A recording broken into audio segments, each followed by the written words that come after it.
yung decision, whatever it is going to have a big impact to everybody. So he's trying to get as many views as possible. Okay. Ang laki lang ng difference ng ng audio levels natin with Dr. Mahar eh. Ano kaya kung kasi 'di ba, ang lakas natin tapos yung kay Doc Mahar mahina eh. Ano kaya kung lahat tayo hinaan natin para maitaas nila sa studio ang audio? Paano ginagawa Parang yun? sinabi mo, pangit computer Saan ko. yun hindi to? si Doc talaga. Hindi. Hindi, iPad yung gamitin niya eh. Kami nga cellphone lang eh. Hindi kasi kung hahabulin nila doon sa studio yung pagtaas ng audio level, lahat tayo tataas eh. So may difference pa rin sa levels eh. Ayan. Paano ina-adjust yung levels? Yeah, paano hinihingaan? Ito dito sa taas. Meron sa kung Apple yung nyo sa taas may volume. I-click nyo lang sa taas. Malapit dun sa may volume siya? Ang taas. Malapit sa mid-date sa taas. Katabi. Volume.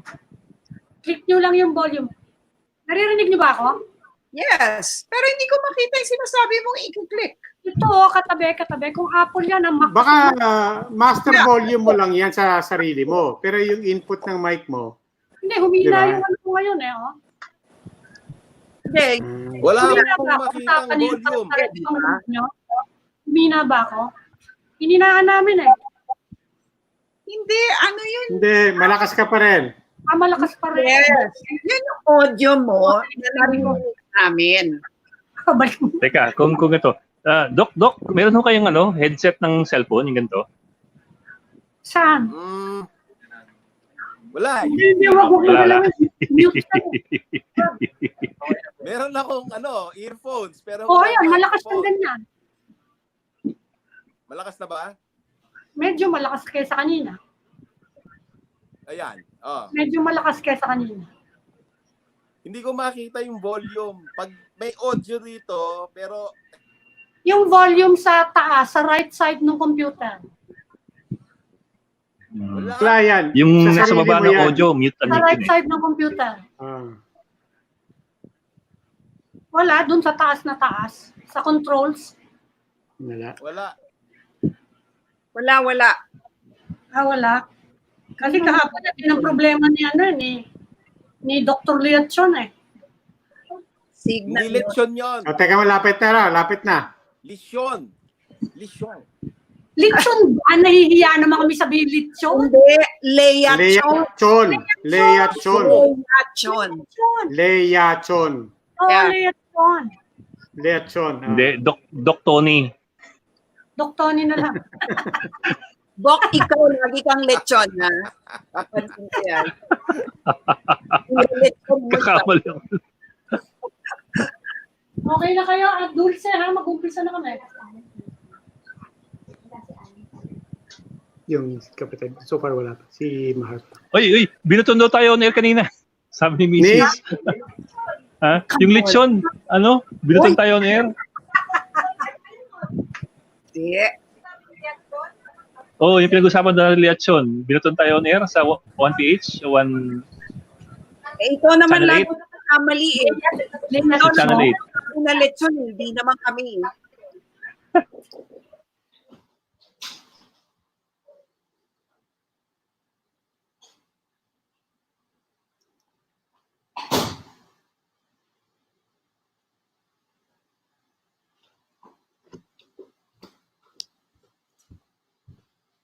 Hindi ka pwede mag-electric pa?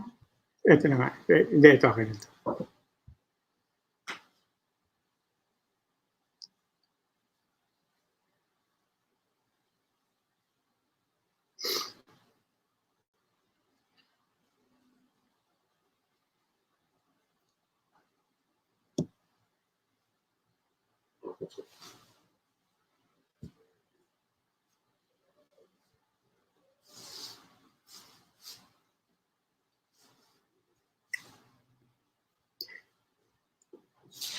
The WHO Western Pacific Regional Office in Manila advised 22 countries, including the Philippines, to prepare for a new normal as they plan ahead beyond lockdowns to contain COVID-19. The new normal would include gradually lifting the quarantine, but still imposing social distancing and other measures. While many LGUs have adopted their own approaches to mass testing and treatment, schools continue to look for better ways of learning for students as the government is set to reopen schools in August this year. How will our new way of life look in the coming months? We discuss in this episode of The Chiefs.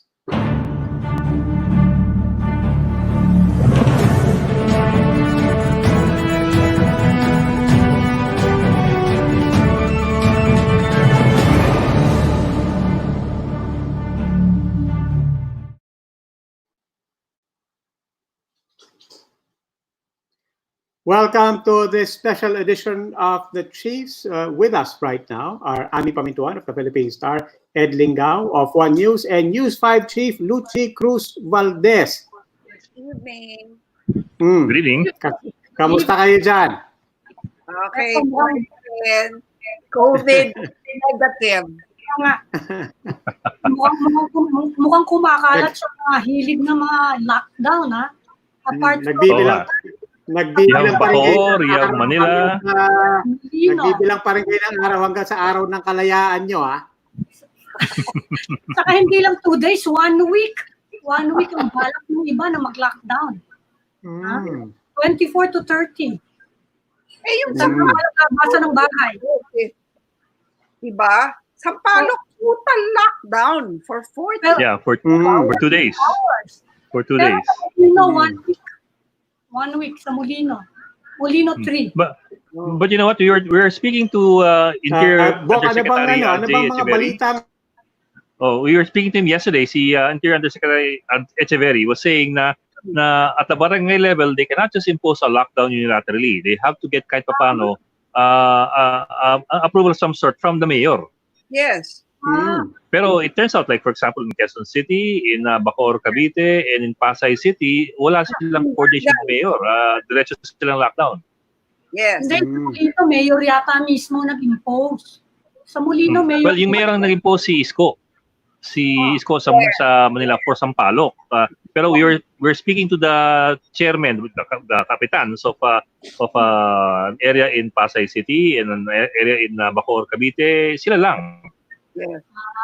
Eh baka mapapailan din ng kaso, mga 2 dozen barangay captains na yata pa-file ng kaso for violating quarantine protocols.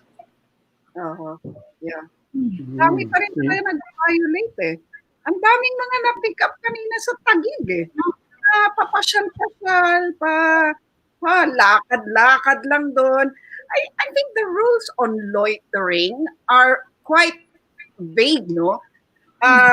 Parang hindi mo malaman kung kunyari mga ngaping bahay ka lang just for a short while, in violation ka na ba for that? Actually, the rules on the quarantine itself are a bit on the debatable side eh. Kasi in the Bayanihan Act, it does not provide for a quarantine. Yung pinafile na kaso for quarantine violators are based on RA 11332. That's yung reporting infectious diseases act. So it's a pretty broad provision there that says na yung parang failure to report or to act on a certain infectious disease is a violation. Pero nothing specific to a quarantine. Yeah, and I think isang problema ngayon is on top of the confusion is people are, nakangati na talaga yung lahat ng tao eh. Talagang kulog na sa bahay, bagot na bagot, and everybody, I mean, on top of all of that, of course, the very real social concerns of people to get back to work, to get back to some sort of activity. And on top of all of that is just the stress of not knowing gaano katagal pa ba itong ECQ na to. Speaking of going back to work, at least yung Department of Transportation, sabi nila, nagbabalak sila na umpisa na, you're talking about a new normal. Kahit mga 30% capacity lang daw ng light rail, saka 30% capacity ng buses sa Metro Manila and the major cities na affected ng quarantine. Pero challenge dyan social distancing. Mas madali na siya ma-regulate kaysa sa jeepney, di ba? Yes. Kaysa sa jeepney, saka sa ano. At least pwede mong bantayan yung bus eh. Yes. Pwede mong mag-field ng mga inspector, kahit Right. random, pwedeng Right. takutin. At least makakapagtrabaho na yung ibang mga tao. Yeah. Well, I But I think think that's dependent I think that's premised on the idea na even yung return to work is going to be limited. Hindi lahat ng sectors will be allowed to go back to work para hindi rin dagsa yung mga taong gagamit ng mass transport. If they're looking at 50% back to work, that's only half of the usual people who use mass transportation. No, well, in any case, lahat na pinag-uusapan natin kung gaano kagulo pa itong mga tanong na linalabas natin. Wala pa to sa kalingkingan ng lahat ng kailangan pag-isipan ng Pangulo at ng gobyerno to discuss whether or not or to make a decision whether or not to extend, modify the ECQ or to lift it. Ngayon, just the other day, as we know, the President called on experts from various sectors outside of his cabinet to get more inputs and insights. And ang unang guest natin nandun sa meeting na yon. Joining us on the stream is Dr. Mahar Lagmay, one of the leaders of the University of the Philippines COVID-19 Pandemic Response Team. Good evening, Dr. Lagmay. Good evening, Robbie. Good evening, Luchi, Ami, and Ed. Good evening, Doctor. Good evening. Dr. Lagmay, malinaw na malinaw. Dr. Lagmay, kami, pagka wala yung mga expert dito at lalong-lalo na wala yung mga naiimbita sa Malacanang, wala kaming choice. Magpapalitan lang kami ng kuro-kuro, nagchichismisan, papalitan kami ng sinabi ng kaibigan ko sa messenger, and so on. Pero kayo, nandun kayo sa meeting sa Malacanang. Maybe you could give us an idea on the atmosphere and the objectives of that meeting to start with. Well, actually, I'm bound by some mga important considerations. But what I can say is about the views that we had given during that meeting. What I can say also is that there were many resource speakers there coming from different groups, and they were heard by the president.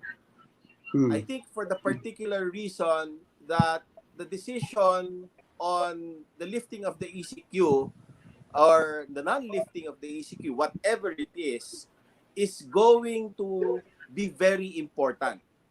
And it was for good reason that all of the views were heard. One of the views come from the results of the models, simulations, the work done by the University of the Philippines. And so we presented our views, what we thought about it, based on the work that we have done over the past 3 weeks or more. Marami po kaming tinignan. Data of DOH, we had statisticians, mathematicians, epidemiologists, all working together from UP Mindanao to as far north of Luzon. Basically, almost all constituent units of the University of the Philippines, faculty, students, alumni, most of them volunteers. Actually, all of them volunteers working on the problem, working on the data, crunching numbers, so that we can have a better perception or view of what is going to happen with different approaches. Doc Lagmay, can you give us a brief description of what you presented? Excuse me, Luchi? Can you give us a brief description of how UP views the situation? Okay. Definitely, the ECQ has helped a lot, which is quite logical because the virus needs a host to transmit it to another person. And when there are many that gets infected, then the spread of the virus happens. Now, because of the ECQ, everybody has been quarantined. Everybody stays at home. So there's no interaction, and when there's not much interaction compared to our normal way of doing things, then there's not much transmission. So based on the models that we have, the ECQ has been quite effective. Alright. However, if we lift the ECQ on April 30 and go back to our normal everyday activities, Yeah. then we run the risk of getting the spread to spike again. And that is what we don't want. We can continue this quarantine or extended quarantine and get the transmission rate very, very low. But we might go hungry because the economy is not functioning. So we have to strike a balance between health and the economy. And the models provide some kind of idea of what kind of activities that we can make. What we need to do is to reduce the transmission rate, or what the health practitioners call as the reproductive number. The reproductive number, or what they call as R, should be 1 or less. If it's 1, then we can have the healthcare system capacity of the country attend to the sick patients from those who are infected. Right now, we are very, very close to 1. We want to fight them there. We want to hold them there. And that is where the value that we want to happen, so that we can kill the spread of the virus. Doctor, if Dr. Lagba, if you don't mind, I mean, without necessarily getting too technical, what does the number 1 represent? And secondly, what is our number right now? Nabanggit niyo na malapit na tayo sa 1. Maganda po yan, no? So halimbawa, ako infected, Robbie, no? Ang pwede ko lang ma-infect ay isa pang tao. We came from a very high reproductive number, no? But it has decreased since the time we implemented the ECQ. Right now, ang R natin ay nasa halos 1. So that means na kung ako infected, isa lang ang pwede kong ma-infect. Okay. Kung dati, kung ako infected, pwedeng 5 o pwedeng 4. Marami yun. Mas mabilis ang rate ng spread ng Okay. virus. Ayan na ba yung flatten the curve na sinasabi? Pareho na ba yan doon? Yan na ba yung flatten the curve na sinasabi? Related yan dyan. Oo. Bali, kapag ka mataas ang R, yung reproductive rate, ibig sabihin nun, maraming mga infected. At pag maraming naging critical o severe patients dyan, yung ating healthcare system, dami ng ospital, dami ng doktor, dami ng nurse, dami ng PPE, ay hindi kakayanin yung dami ng mga tao. So the delivery of the healthcare system will not happen. No? It cannot, ma-overwhelm sila. So pag binaba natin yan, hindi na ganun kadami ang transmission rate, no? Hindi na ganun kataas. And therefore, pag yung spread na yan ay hindi mataas, hindi masyadong marami ang infected, kakayanin ng ating healthcare system capacity. So kapag tinuloy natin ang ECQ, no? Pag nagtuloy-tuloy yan, bababa yan ng katakot-takot. And it will give us enough time to prepare and to handle all of those critical and severe patients from COVID, hanggang makahanap tayo ng vaccine, no? So right now, I think we came from a very high number, no? Ang reproductive rate. Ngayon, nasa bandang 1 na tayo, or even below 1, based on the analysis of the DOH data. Doc, yung R0 ba natin, how does it compare to the R0 of the other countries around us? Maganda yan. In fact, tumatabla na nga tayo dun sa Korea, lamang na tayo sa Singapore, no? Kasi yung Singapore mataas ngayon. It's above 1, and yung Korea mas magaling sa atin, pero humahabol na tayo because of the ECQ. Pero Doc, how accurate is your data given that yung mass testing ngayon pa lang nagsisimula? Lucy, magandang tanong yan. Again, our models are based on the data that is available or that are available. No?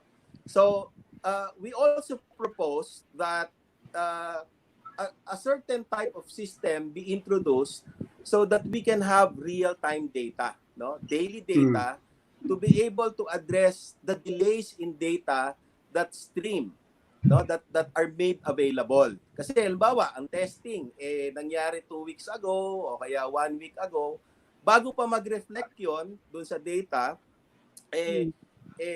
meron ng time delay, di ba? So hindi maganda 'yon for modeling. Although when we talk about statistics, no, pagka sa election naman, nakikita mo na sa surveys from a small sample set na nakikita mo na meron palang pwedeng manalo dito based on the survey. Ngayon, yung mga statisticians ng UP try to consider all of those limitations. No? So there are certain assumptions. The mathematicians look into that time delay, they look into the sample set, they look at other limitations, and still are able to come up with a model, no? So kumbaga, all of those considerations, assumptions are taken into account. But of course, as I said earlier, if there's a facility or an instrument that will allow the collection of real-time data on a daily basis at barangay level, then we can model it better so that we can see the future, so that we can anticipate the future, what the problem will be. If, for example, we have certain scenarios, we can take action and plan for those future scenarios. Kumbaga, kaya nating ma-predict using these scientific tools. We can prepare, we can anticipate so that our actions are well planned. Parang logical decisions based on science that can help us move in a direction that is best for us. Dr. Lagmay, considering the potential for infection, no, saka yung capability natin for testing, meron din kayo na sinuggest daw during the meeting na i-suspend, it become controversial, na i-suspend daw ng classes until December. Ano ba yun? Okay. Nagpo-protesta ngayon yung CHED dahil dyan. Okay. Maganda po yan, ang UP po just comes out with models and data sets that are presented to government so that it can be a basis or one of the basis for their decisions, no? Right now, wala pa pong decision kung ano talaga ang gagawin. But it needs to be heard so that there will be some or there will be more basis for good decisions, no? Hindi naman po namin sinasabi na yan ang kailangan gawin, no?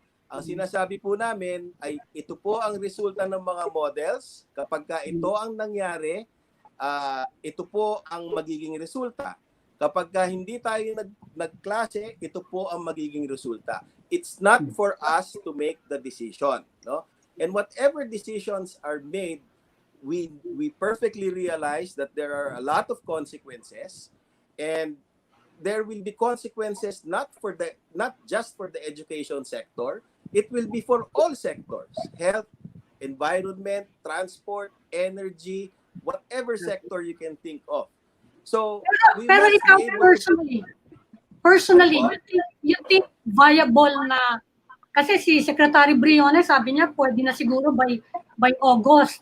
Tapos sabi ni Chairman Rivera ng Commission on Higher Education, it's irresponsible daw to propose na hanggang December walang klase.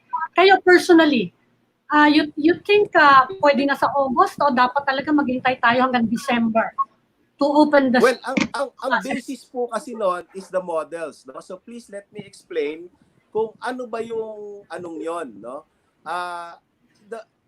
doon sa pag-aaral po is that from the interaction ng various age ranges, like for 0 to 5 years old, 5 to 10, 10 to 20, hanggang 60 to 70, ay nung minodel po yon, lumabas na yung interaction na pinakamalaki ay nandun sa age range from 0 to 19 years old.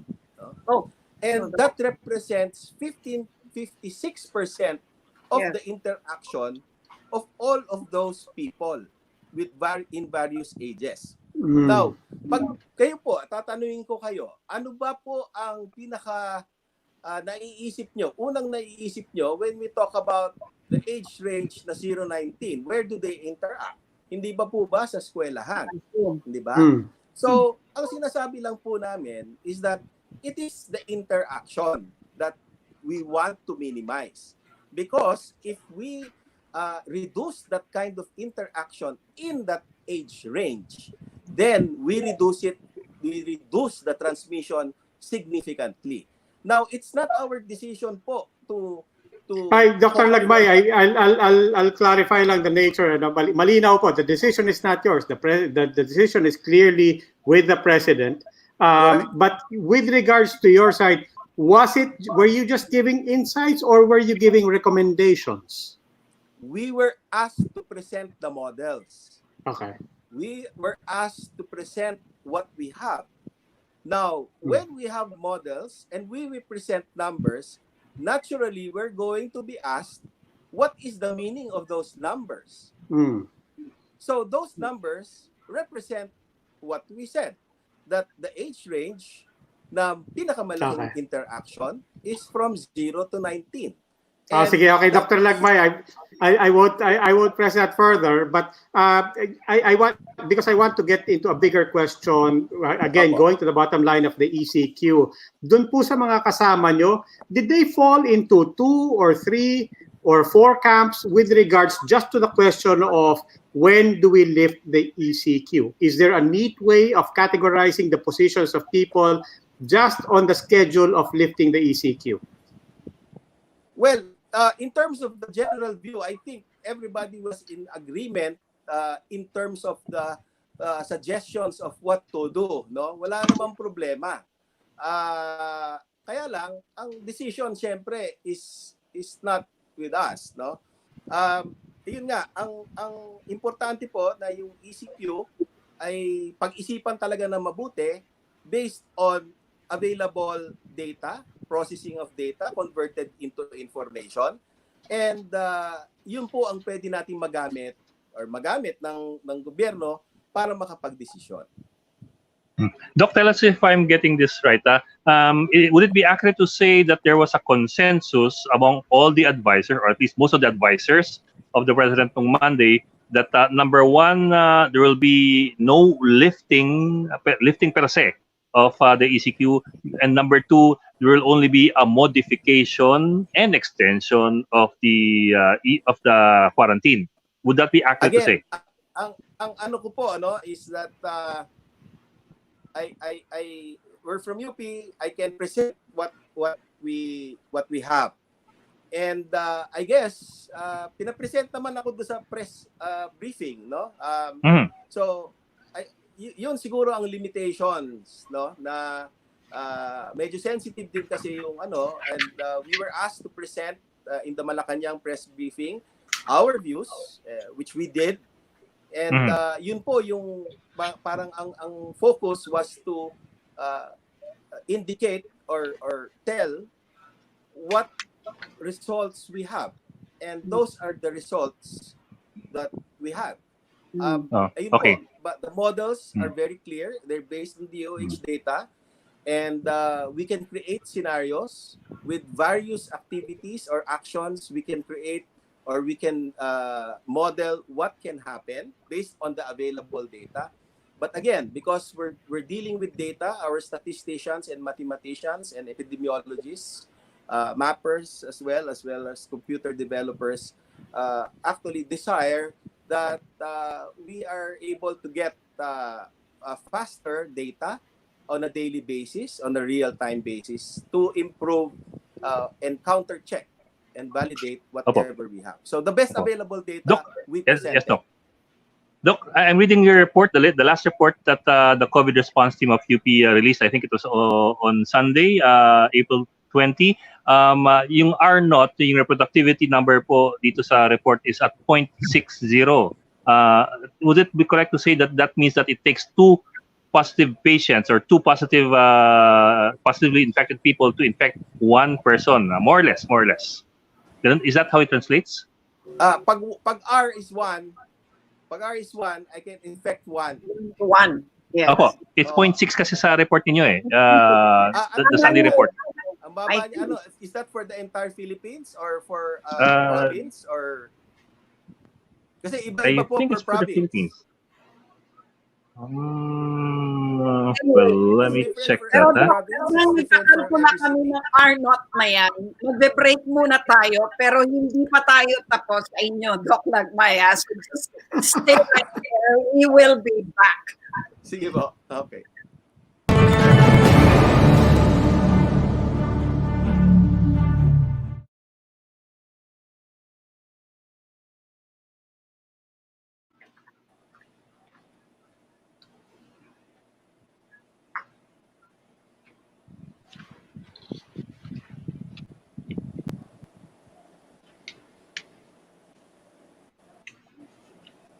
Doc, it's Philippines. Nakalagay rito eh. Compared to Singapore and South Korea, COVID-19 deaths in the country has not increased significantly. This means ECQ has been relatively successful given the estimated case fatality rate of 5.53 and reproduction number of 0.63, which is lower than 1. That's good. For the Philippines yan? For the Philippines, Yeah. Anong 0.63. Policy note number 3? yeah. Teka, read policy note. Yeah, I think it's number 3. It's the third I found it. And it's released April 20. Pero So- kasi di ba, Doc, wala pa namang testing na malawakan. So parang Baka nga tumaas yun kapag pero again, hindi talaga natin alam kung ano yung transmission rate kasi hindi naman tayo nagte-testing pa ng malawakan. Si Mayor. hindi naman. There are other Ayan na si ways Mayor. like the death rate, like the Mayor Lino. marami naman po tinitignan. Mayor Lino, good evening. Hi, Mayor. Hi, Mayor Lino. Can you hear us? Hindi pa yata tayo naririnig. Thank you. Okay na. Good evening, Mayor. Good evening, Mayor. Good evening. Good evening po. Good evening. Sorry po, nagka-problema lang sa audio. Good evening, everyone. Hi. Loud, we hear you loud and clear. Okay na. Okay. Sorry, I'll try to reconnect. I hindi ko lang po kayo marinig. I'll just Ay, hindi mo adjust marinig. something. Sorry. Okay.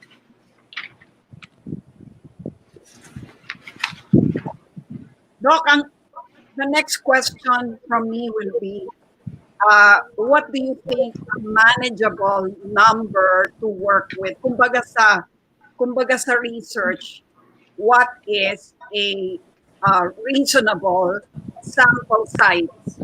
Yan yung next question. Sample sites?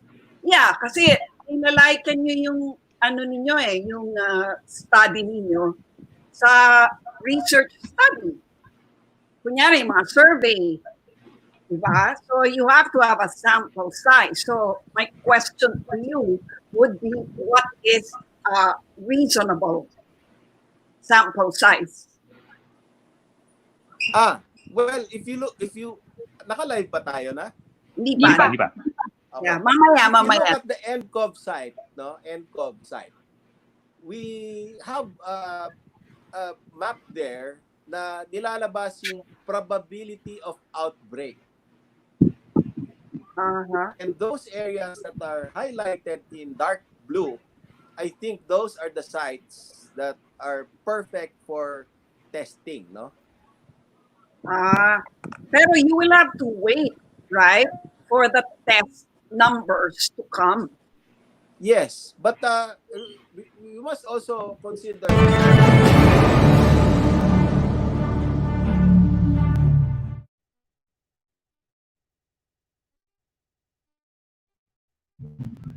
lang yung aming All right.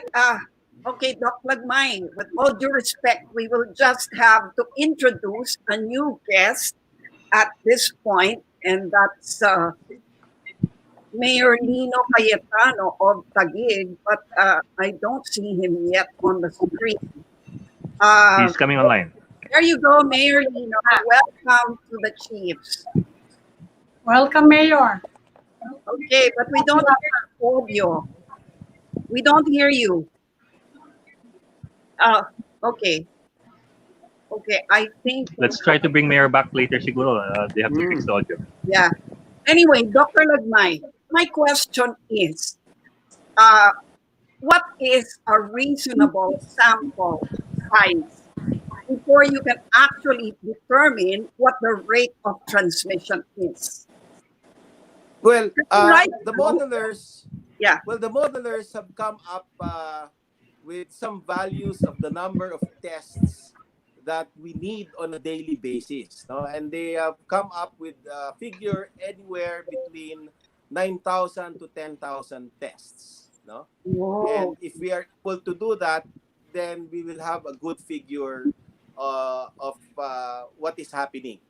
So kapag meron tayo din na tests na mga ganon, maganda rin na ma-focus yan dun sa mga areas that have a high probability of outbreak, and especially those that are already on outbreak status, so that we would know ano po yung mga dapat na hakbang para gawin to control yung further spread of the virus, no? Contact tracing, tapos yung prioritize ng mga resources dun sa mga Right. lugar. But what it mga means, PPEs, doctors, Look. and hospitals, tsaka yung Yes, lahat po ng resources that Yes. is going to be prioritized for okay. certain geographical areas. No? But doesn't this mean that we will have to wait until April 30 at least to see the data, right? Well, before April 30, we really need to prepare because kailangan po talaga na maabisuhan na yung mga tao so that they can prepare. So, again, wala po sa akin yung sagot nung number of tests na yan. Ang sagot lang po namin na pwedeng maibigay ay yung mga results po ng mga data that's coming in, no? And if we are able to get that, no, the best available data, and even if it can be, if possible, if it can be improved, no, through certain instruments, no, platforms, infrastructure na technological, maganda po yon so that we can model further and have better confidence with the models. Not that we don't have much confidence in them, no? Meron na pong sinasabi kahit papano. At yun po yung nailabas at na-discuss namin as our Yes, group, I no, as understand. a team of about 200 people. Yeah. And that's coming from UP all over, no? So we are Well, and presenting the reason I ask is because some people are thinking that it might be even too early to consider, lifting of the lockdown by April 30, considering that the data will probably not be available by then, or at least before then. Okay. So, hindi naman po na wala tayong data talaga. In fact, we have a lot of tests already that have been conducted, no? And those data sets, however, not as much as what is desired, no, na 10,000 per day, it gives us an idea on the trends, no, using mga mathematical models and statistical models. I mean, sa election naman po, pag nag-survey kayo, you don't get the entire That's right. You get a sample. Yeah. You get the sample set. So, Right. and all of those are considered. Doctor, I'm just Doctor, I'm just curious. Yung po bang mga pag-aaral ng mga dalubhasa ng UP ay strictly on the public health side, or did it also look into the economics and business questions that are being raised right now? Meron po, ano, in fact, we are working with faculty members from the School of Economics ng UP. And what I presented in Malacanang during the meeting was one of the slides that the UP School of Economics have come up with, no? Yung kay Dean Solon, no? I think, tama ba? The factors, no? Factors, mga sectors, business and work related na may high impact boosting the economy. At meron ding mga factors na if that kind of work or industry or business has a high impact on the transmission of the virus. So they divided it into 4 compartments with the low probability of transmission and the low impact to boost the economy, and there were some suggestions.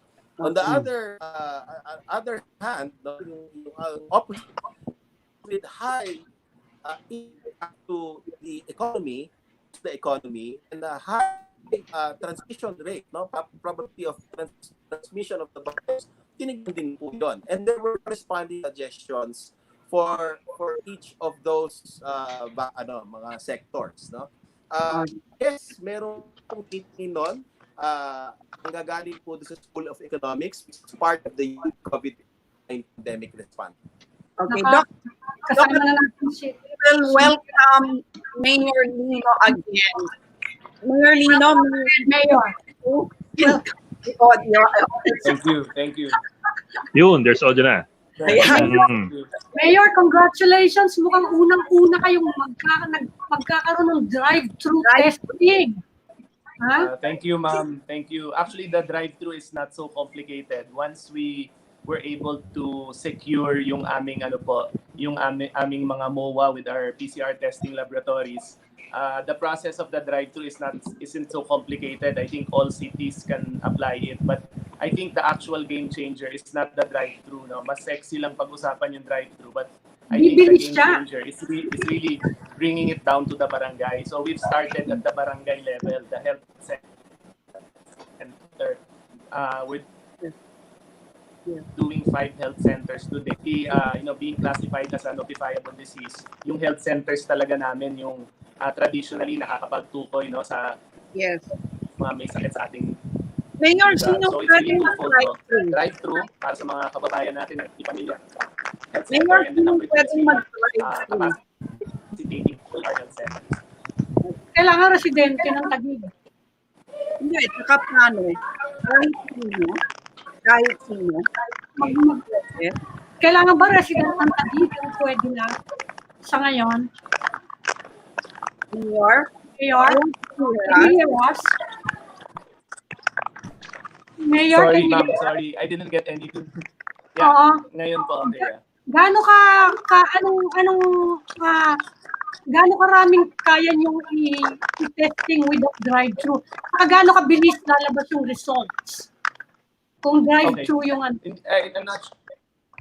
Okay, ma'am, narinig niyo ako kanina about the the PCR labs, yeah. Okay. So, with our three partnerships now. So, number 1 with DOH, that we've done around 1,000 tests already with DOH with our ITM. And then next, yung MOA namin with St. Luke's, we're gonna be able to do maybe around 4,000 to 6,000 a month, no, with them, 100 a day. And then yung talagang game changer would be Red Cross. No, Red Cross was really a blessing when Chairman Gordon announced to us mayors that available and it's capable of processing thousands a day. So with those 3 PCR laboratories, yung drive-thru, it's really a matter of capacitating our team to be able to do swabbing. So ngayon, we will only do mga 1 hour appointments, and we can do probably 50 to 100. 1 hour kasi about 50 to 100 kaya raw namin. But we're in the process of capacitating more people to do swabs. So the actual process of the test is simple lang naman. No? Yung drive-thru setup, simple lang din. Pero it's really capacitating more people to be able to conduct the tests. We see right now that we can probably do about 50 to 100 only because we want to keep the window short. Because dahil daw sa climate natin, it's very hot. So with the PPEs, it's a bit challenging. So kami in Taguig will always listen to our doctors, to our epidemiologists, to limit it raw to mga 1 to 2 hours later in the day is better. Pero we think we can accommodate naman with that 1 hour window. We'll do it 2 to 3 times a week in 2 sites.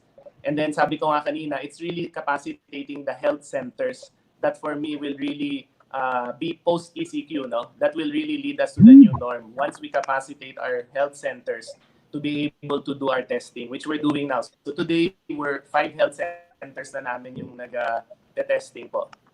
May priority. Mayor, yung sa drive-thru po ninyo is, are you using rapid test kits or PCR? And I suppose PCR. yung sa mga laboratories, PCR, no? PCR lang po. PCR lang. PCR.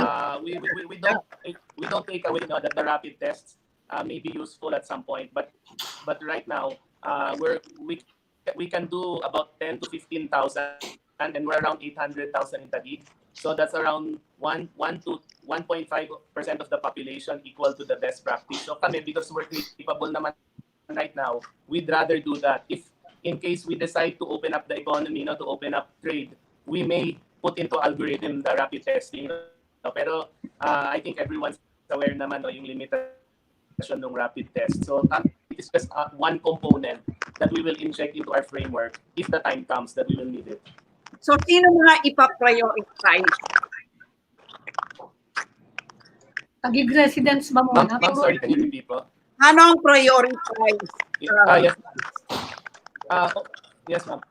Not because of anything, no, pero yung nature lang nung ating enhanced community quarantine divided into sectors, and all the cities are tasked to look after and to take care of its citizens. So actually, ma'am, yung CEDSU namin, yung City Epidemiology and Disease Surveillance Office, bulag kami sa ibang city. No? We're only limited to looking at those cases inside our city. So ang focus namin ngayon, our Taguigeños, we're paying for everything. So no Taguigeño will be paying for their tests. We're paying for all the tests.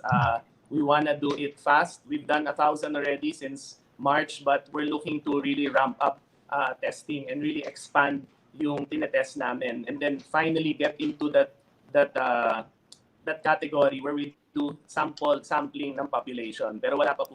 Mayor, I think at the back of Luci's question there is really the concern of people of how do we get more people to have more access to this testing. Now that you know how to do it and you've actually set up this drive-through system in Taguig, question for other LGUs, how hard was it? How easy is it now to be replicated in other LGUs?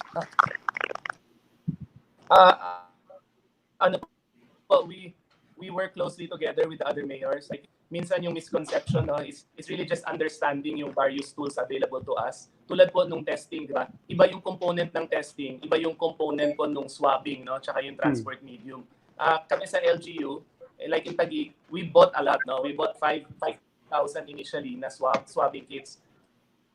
So kahit na wala pa yung testing kits, as we were able to swab immediately, even before the first local transmission, kasi case number 4 yung Taguig, we started aggressively contact tracing and swabbing, and we sent it to RITM. Kaya kami, we don't have any bad experiences with DOH, with the RITM. Ang ganda ng relationship namin kasi we took care of the swabbing, and then we have epidemiologists in our city, and he really took the lead. We listened to him dahil marami kaming magaling na doktor, but yung nature talaga ng disease na to, you need to listen to an epidemiologist.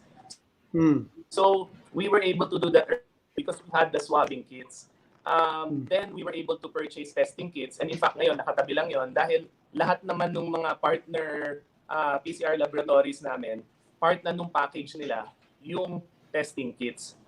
Ang mahirap is yung securing yung MOAs with various PCR laboratories, kasi after yung government laboratories, we got stuck until we were able to get a MOA with St. Luke's BGC because they were accredited.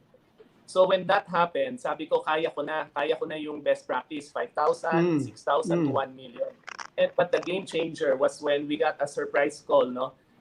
Secretary Vince Dizon told me that Senator Gordon is preparing a laboratory for PCRs, and it's capable of delivering around 800 to 5,000. So talagang ano yun, game changer for us that will allow us to really rapidly, no, be able to test more people. Kami in Taguig, we always believe that, we don't put time frames in the ECQ, no? Benchmarks is better. It's difficult when you put time frames. You just have to look at the science and look at the benchmarks. And one of the benchmarks is really getting an understanding of how much the virus has spread in your community. Transmission doon. So, Pero Mayor, with your ramp-up testing capability, ready na ba ang Taguig for a modified quarantine by the end of April? Kasi you have BGC. Marami nag-iintay dyan ng mga tao na bumalik sa trabaho. Kaya nyo na ba yun na dahan-dahan gradual reopening for business of Taguig by May 1st? I think, ma'am, yung kaming mga mayors, no, I think we really see the complexity of the problem. And really, when I hear the economists, when I hear the scientists, depende sinong nagsasalita, naniniwala ako eh. Pero I need to listen to what's happening on the ground. And on the ground, you're really looking at three things. You're not just looking at how the virus is spreading, but yung social impact and how you can mitigate that social impact. And number three, yung actual quarantine and how it's affecting the citizens. So kami in Taguig, I'm fortunate because when I came in, malaki yung savings ng city, no? So immediately we were able to pass a 2 billion supplemental budget. So pagdating dun sa social impact, nami-mitigate namin. We're able to give, I think 400,000 na at this point na stay-at-home packs. So magta-third round na kami for the families. And every Taguig family gets 4,000 pesos. If you're a transport sector, may 4,000 additional. If you're a senior citizen, all senior citizens, 80,000 get 5,000 pesos. All scholars, 25,000 of them get 5,000 pesos. So we're spending almost 500 million and ready to spend another billion para ma-mitigate yung social impact. But I know not all cities, have that leeway.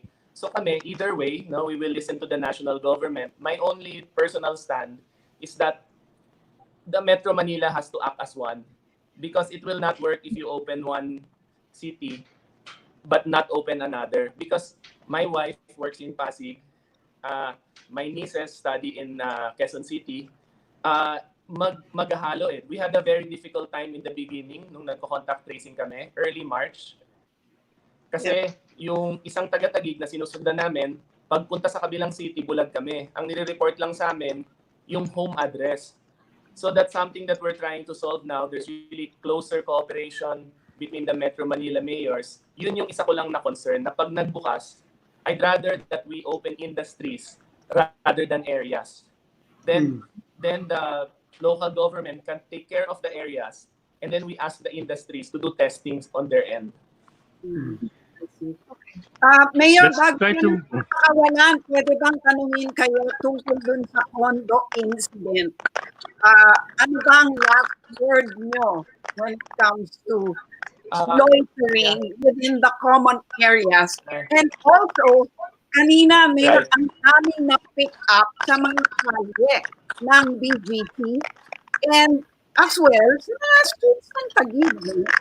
So people seem to be loitering about freely. How do you intend to really crack them? Okay, ma'am, sorry. I hope I got the question right. Yes. Na medyo malabo, but as to yung issues namin with condominiums, for our part in the city of Taguig, it's very clear to me, no. Yung enhanced community quarantine, napakalinaw ng rules. Ibig sabihin nun, you're contained to your home, to your household.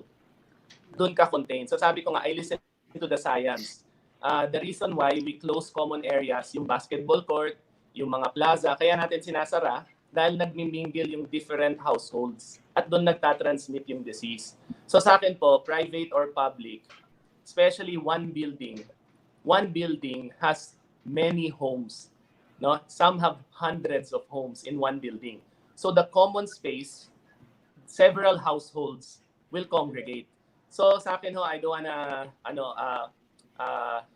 wanna debate, no, as to yung private and public rights. But under state of public public health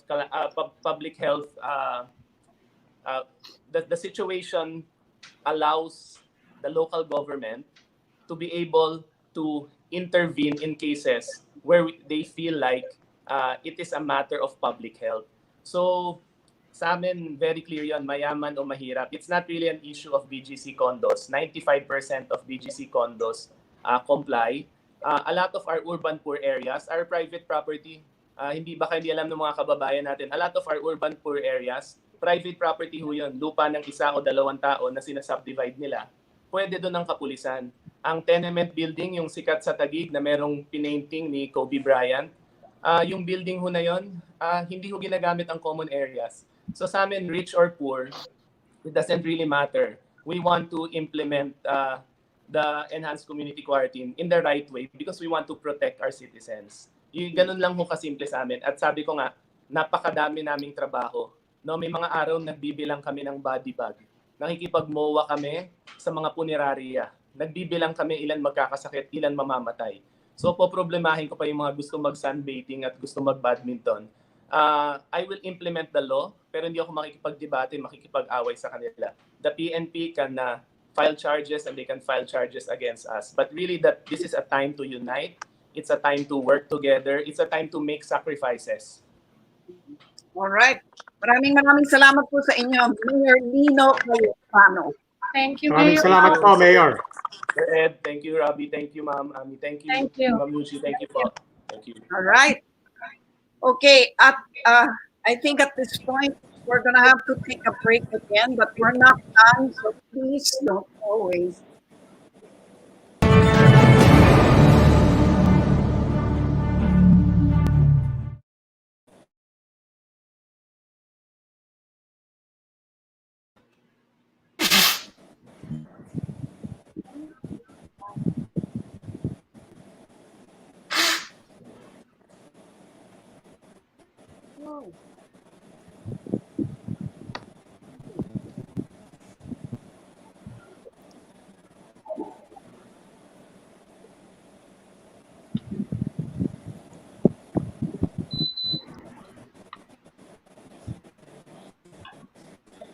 Mr. Basas. Mr. Basas. Good evening, Yes Mr. po, Basas. good evening po. Can you hear us? Malinaw kami? Yes, ma'am. Yes, opo. Malinaw. Oh, okay. Malinaw po. Hi, good evening po. Kanino to? Magandang gabi po.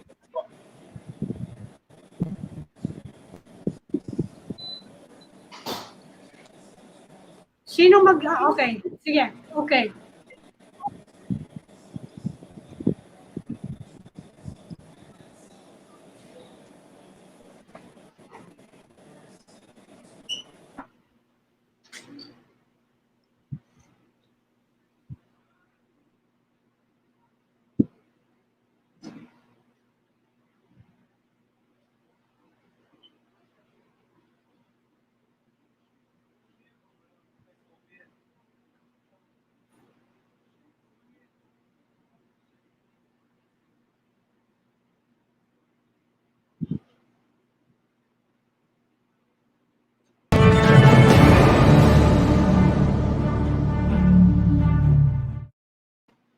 Welcome back to the Chiefs here on One News.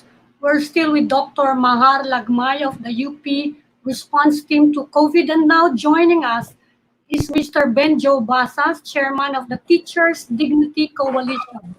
Welcome to the Chiefs, Mr. Basas. Hello.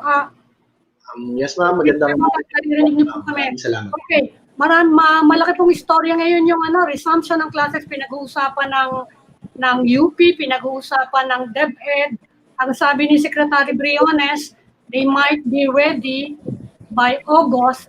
Ang sabi naman ng grupo ng UP, baka daw mas mabuti na until December. Sa side po ng mga teacher, ano sa palagay nyo? Are you ready for an opening in 2 or 3 months? Mr. Basa. Kung August po yung binabanggit. Yes, ma'am. Opo. Hello. Kung Opo. August yung binabanggit ng Department of Ng DepEd. Education, Opo, okay. dapat lang po, no? Siya.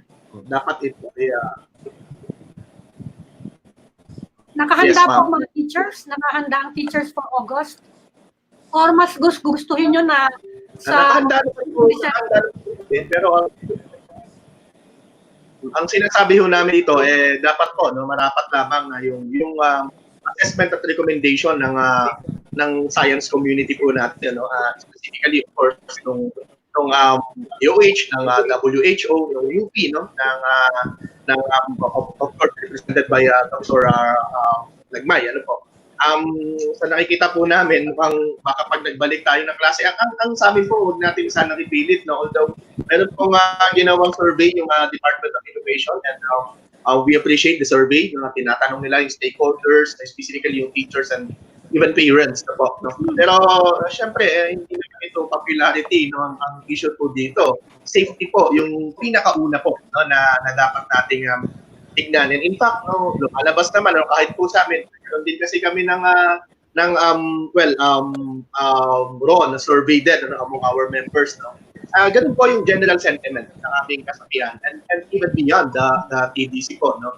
Ang general sentiment dapat yung mga eksperto sa AGRAP at sa kalusugan ang magsasabi, ang mag-assess, no? At dapat po ibigay ng Department of Education yung kanyang decision based on that assessment. Of course, it could not be unilateral decision of the Department of Education at the end of the day, no? Yun po yung aming position, no? Mahirap po na isakripisyo or iwalang bahala natin, ano, yung kalusugan ng mga bata, no? But of course, handa kami doon sa mga approaches, no, doon sa mga modes, no, alternative modes na pwedeng gamitin ng Department of Education na binanggit na rin, ano, earlier po ng DepEd. In fact, within the day ay nakailang statement na nilabas ang Department of Education. Pero Sir Benjo, kung handa man kayo sa mga guro, handa ba yung infrastruktura? Kasi in all likelihood, you will have to do it online, hindi face-to-face by August. Do the teachers have computers and laptops, or laptops? Do the students have in the public schools have laptops or computers? Kasi mahirap mag-online na learning sa cellphone. Assuming na may load, assuming na may load. Yung DepEd common siya. Yeah,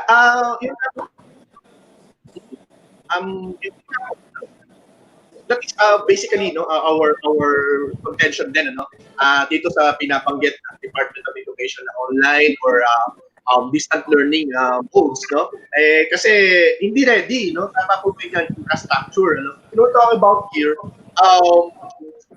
electronics, ito po, computers, no, laptops, no, online, no, technology, no, at kung hindi, pinapanggit din naman ng DepEd yung radyo, yung TV, no. Problema pa rin yan, no? Hindi lahat ng baryo sa Pilipinas na may eskwela na may kuryente, no? In fact, we have some schools wala kuryente.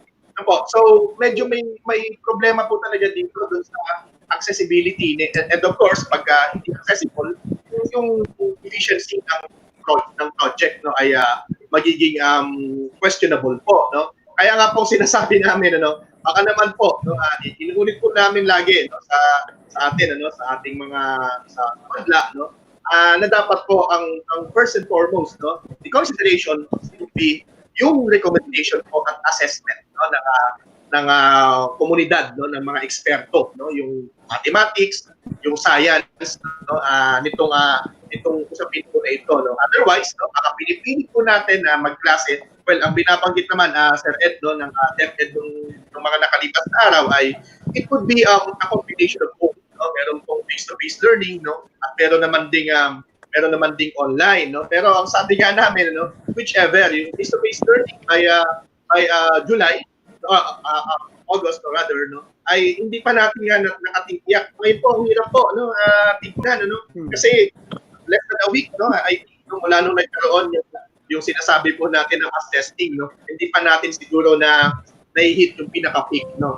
Dito po, at napakaliit na segment lamang ng ating population, no.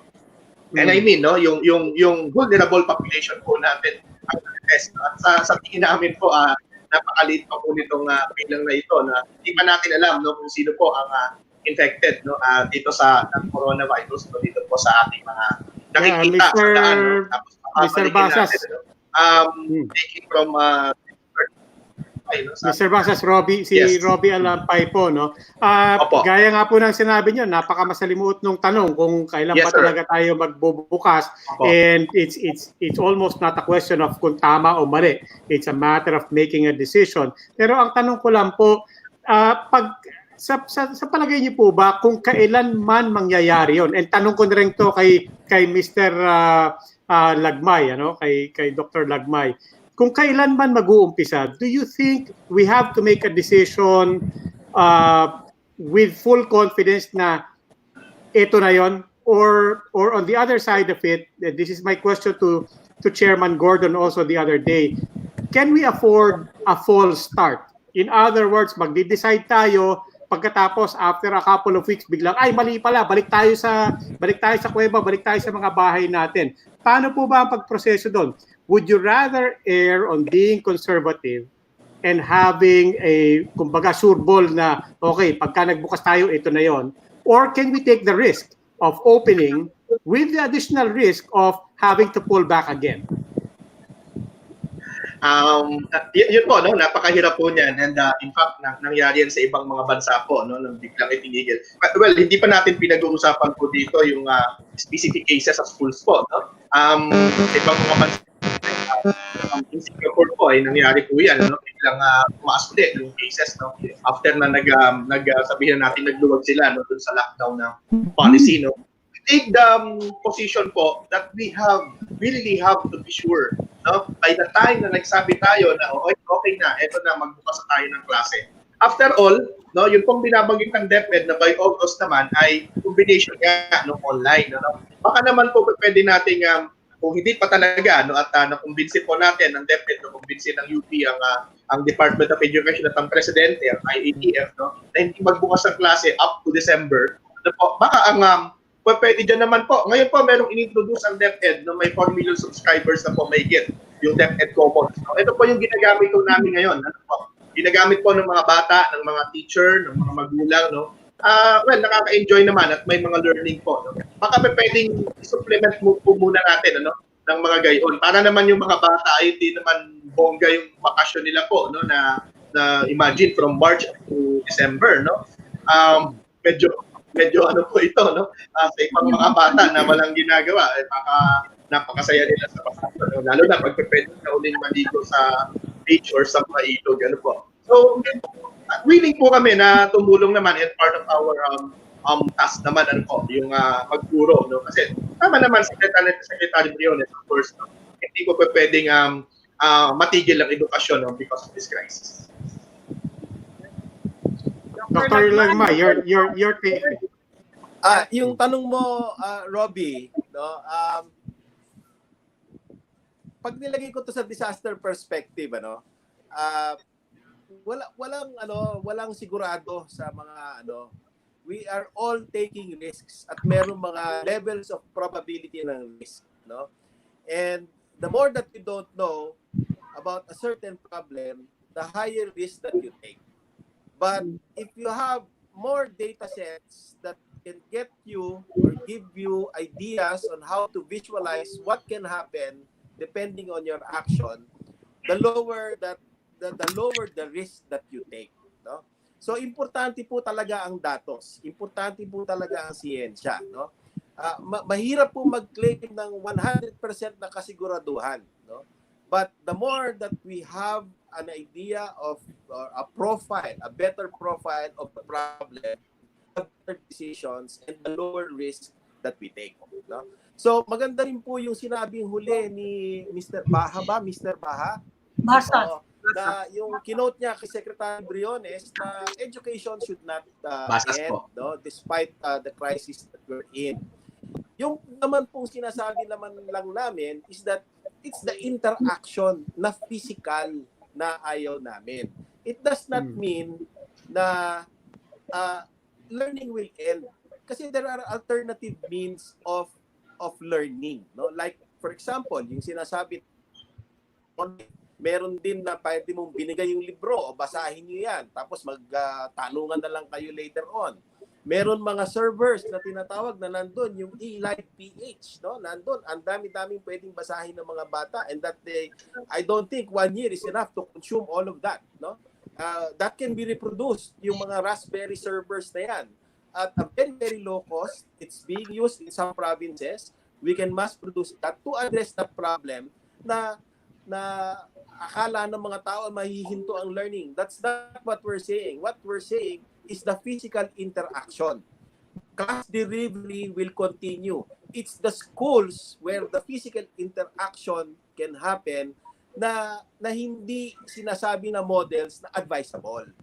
Kasi parang it's just the physical interaction that we don't want, Okay. di ba? But it doesn't mean that learning stops. So learning should continue. Tama po 'yan.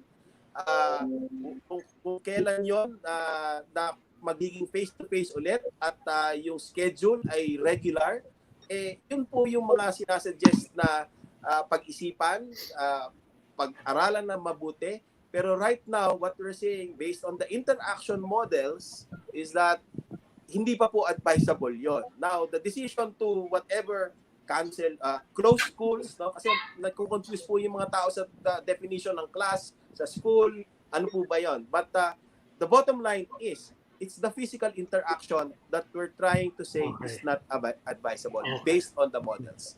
Okay. Right? Okay.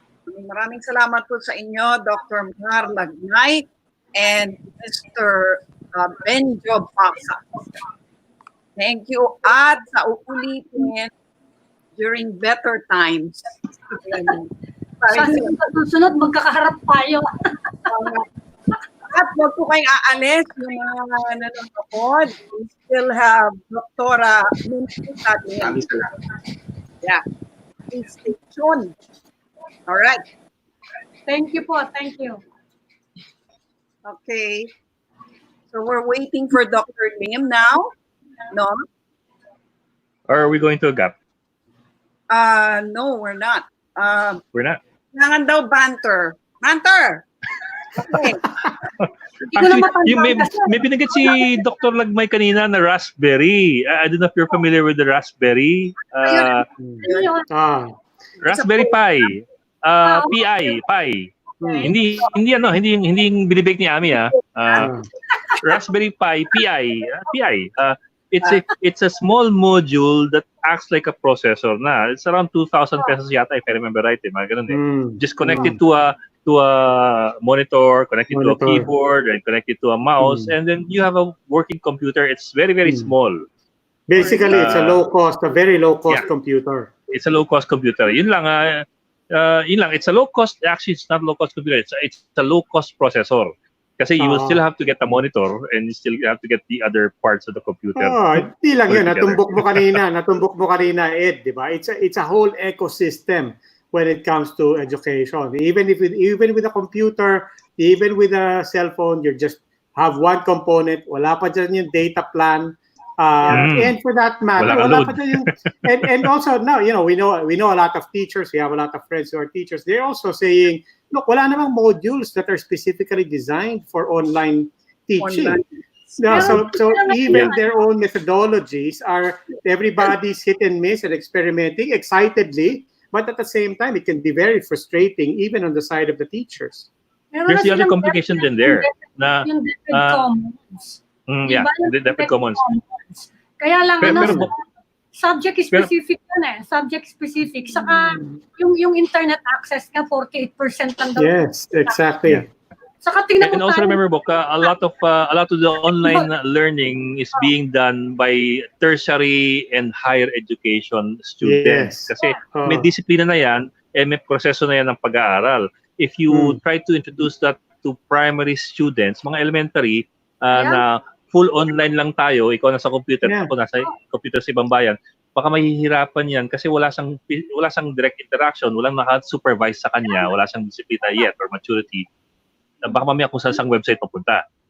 And really one of the most basic things really is access to the internet. In the past days, in the past episodes, we're talking about public schools right now, but in the past episodes, we were talking to officials of UP, of De La Salle University, St. Benilde Ateneo, and even they were acknowledging that even their students did not have universal access to the internet. Yeah. And you can imagine how it must be really para sa mga nasa public schools natin. Saka yung technology mo. Hirapan ka pa ba? Technology natin.